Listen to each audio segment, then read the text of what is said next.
بسم اللہ الرحمن الرحیم۔ حضرت ابو ہریرہ رضی اللہ تعالیٰ عنہ آپ ارشاد فرماتے ہیں کہ نبی پاک صلی اللہ علیہ وسلم نے ارشاد فرمایا، ایک شخص جنگل میں جا رہا تھا، اسے شدید پیاس لگی تھی۔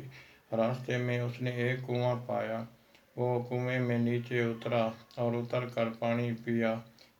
جب پی کر باہر نکلا تو اس نے دیکھا کہ ایک کتا بھی کیچڑ چاٹ رہا ہے، تو اس نے دل میں خیال کیا کہ شاید اسے بھی اسی طرح پیاس لگی ہے جیسے مجھے لگی ہے۔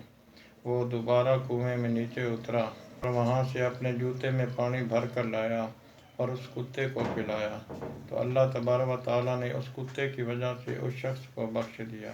صحیحین میں ہے کہ ایک فاحشہ عورت جنگل میں جا رہی تھی، اس نے راستے میں ایک کنواں پایا، ایک کتا اس کنویں کے ارد گرد گھوم رہا ہے۔ اس کے دل میں خیال آیا کہ شاید اسے پیاس لگی ہے۔ اس نے اپنا جوتا اتار کر اسے اپنے دوپٹے سے باندھ کر نیچے اسے کنویں میں پھینکا اور اس طرح پانی نکال کر اس کتے کو پلایا۔ اللہ تبارک و تعالیٰ نے اس کتے کی وجہ سے اس فاحشہ عورت کو بخش دیا۔